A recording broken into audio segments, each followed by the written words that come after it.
be, or it's pretty easy to be, feel entitled about stuff. Like, we just started a new show at Barrel of Fun, which is the bar connected to the New Alamo Draft House in Mueller.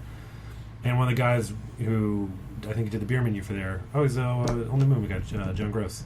Came to me and was like, "Hey, you want to do a show here?" And like, not too many people in Austin.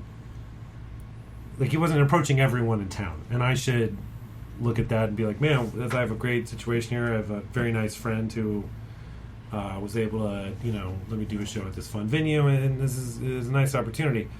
But I can. It's just also so easy to be like, "Oh, I didn't get this, I didn't get that." Like, for example, I could play it too cool and be like, "Oh yeah, not getting on Moon Tower was great," but like, not getting asked was frustrating, and it was confusing and stuff like that. And so, I mean, I definitely have creative goals, but they're my own creative goals, and I feel like I kind of had to in a way. Just because, like, I have had, like, opportunities. I did, like, festivals where it's like, oh, you're new faces of comedy, and this kind of thing, and nothing came out of it. And, I mean, but I've always been, like, back to the comic strip stuff, I feel like I always like making things. And so, this might just be, like, 15%, 20% settling or something like that. I could just be talking on my ass. But I do honestly feel like there's enough here to satisfy me creatively without getting on TV and that kind of thing. But, my goals tend to be more personal about, like, something I want to do with my family or finances or home or this kind of thing, like a sort of a quality of life thing. Because I'm pretty satisfied with, sort of the opportunities here in Austin. I mean, I'm at the same time, you always want to be getting better at stuff. Like right now, I'm pretty sick of my stand-up, so I need to get back to writing some new jokes and that kind of thing. It's something you see in your life forever, though, at least in some level. It's interesting because I was talking about this with a friend. Like I do whenever I'm free, Fridays at 7 p.m. at ColdTowne, I'll improvise a movie riot. And I'm like, man, do I want to be like jumping around on stage at a certain age? Like, not that I'm worried about like looking like Mick Jagger or something like that. We're just like, retire, buddy. Even though that guy's like doing whatever he's wanted to do for the last 50 years. Mm-hmm. But it is something where it's like, I feel like at some point that Friday 7 p.m. slot should go to some younger people who are give them an opportunity or something like that. Yeah, fuck the younger people. So, yeah, fuck them. So I mean, is it something I do forever? I mean, I feel like I always want to do something creative, but is it going to be comedy? I don't know.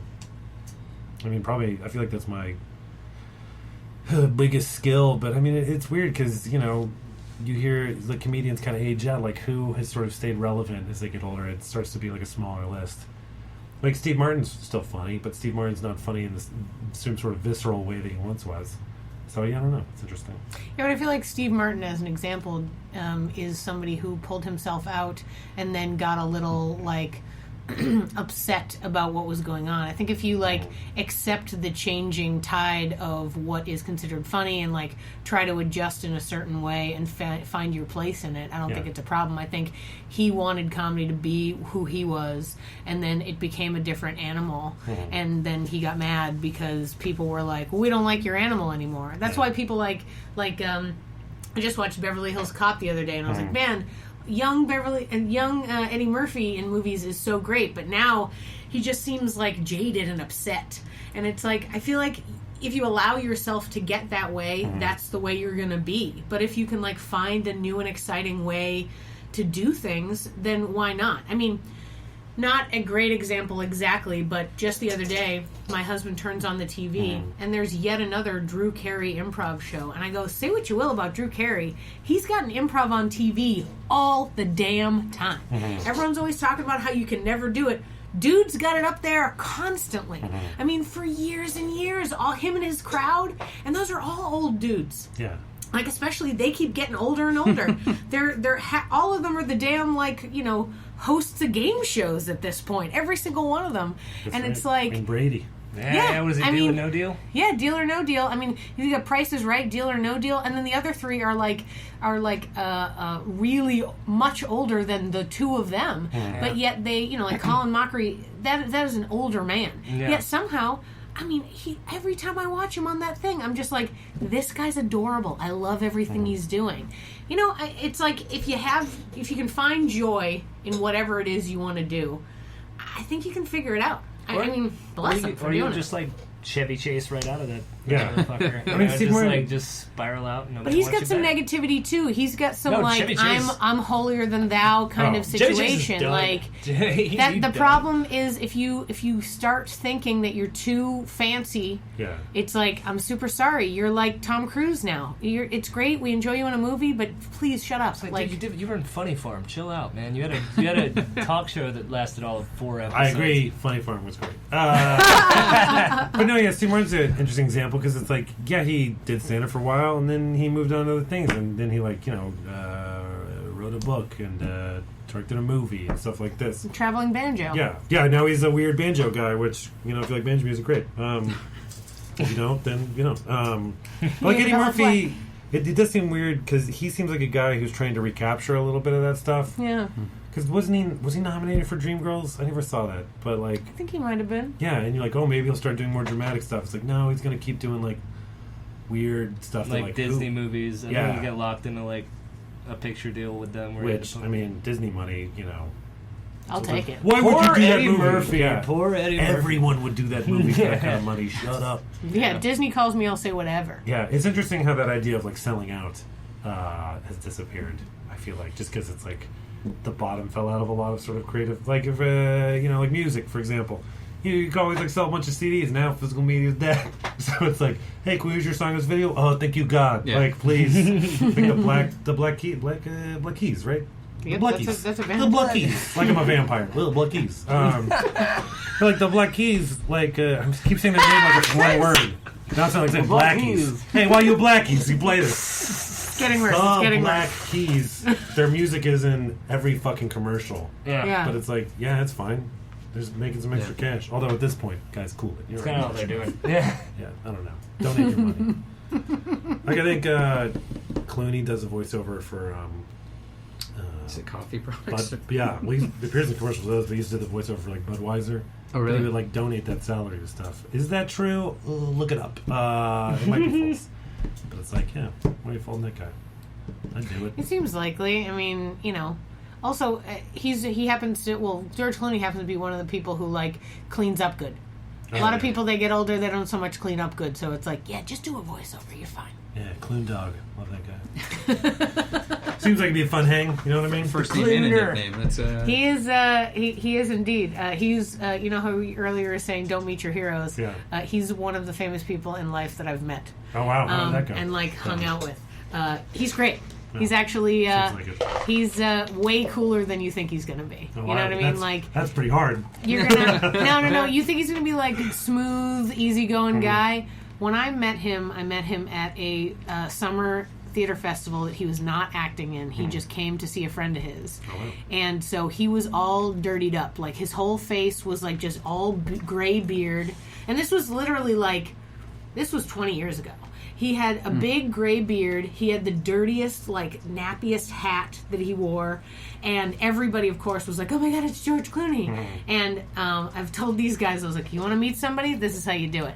You don't go up and you talk to him. Never go up directly and talk to him. You see the crowd he's talking to. I walked up, found one person in that crowd that I knew, went up and talked to that guy.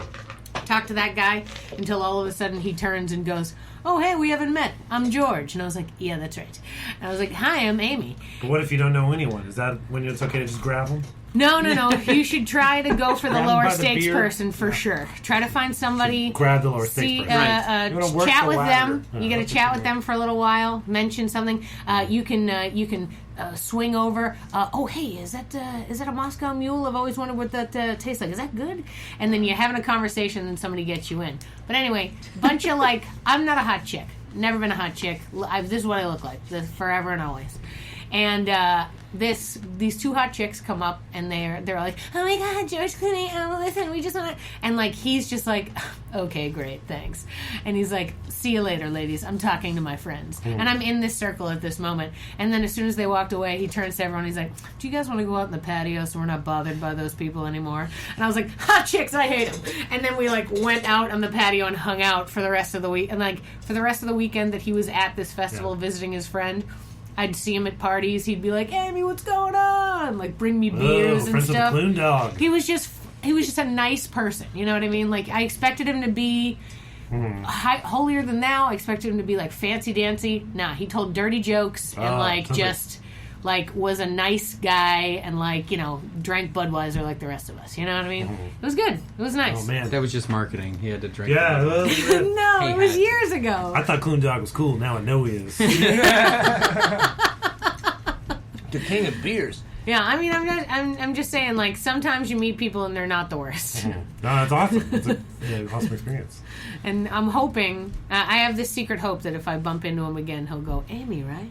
Because What's I'm up? very memorable and Here. also look exactly the same as Have when an I ocean. when I I'm was George 21. Clooney. Do you remember me? George, perhaps you recall me? Yeah. I had a beard. I don't have it anymore.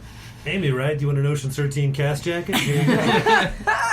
What's yours? Ocean's 13. Here's your $9 back for Batman. All right. Oh. Oh. If you ask him for it, he'll give it to you. Oh. What? I That's heard not he true. apologized at a Comic-Con for being the worst Batman. Was it Yeah. his fault? I don't know if it's his Pretty fault. As said yes to acting? it. Yeah, I mean, No. Well, dude, yeah, I mean, he was a TV guy back then. I would have taken that. I would have 100%. taken it. Of course I would have taken it. he'll take it right now. Oh, would you have taken it? Yeah, of course. Did great blowing the lid off that. Yeah, on paper it sounded okay. Except Joel Schumacher. So bad.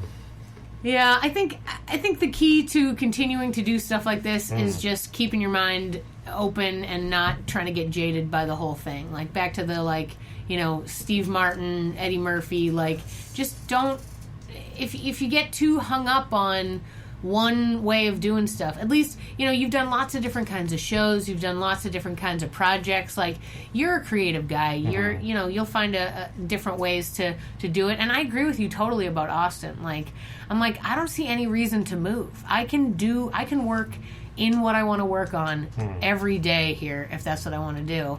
Whereas if I go somewhere else, I gotta like, I don't know, go up some ladder. I gotta like play somebody else's game. Like you said, somebody calls me and says, "Hey, you wrote this great script. We really like it. We'd like to pay you money for it." I'll accept that money. Yeah. I mean, if someone out there is like, if you are not ready to move to New York or LA and you want to, like, be in a city to try out for a while, and you're a entertainer style person, go to Atlanta. Because Yeah, it's the a great fucking one. state government here has killed the film industry. Yeah. Whereas, like, everything is being filmed in Atlanta.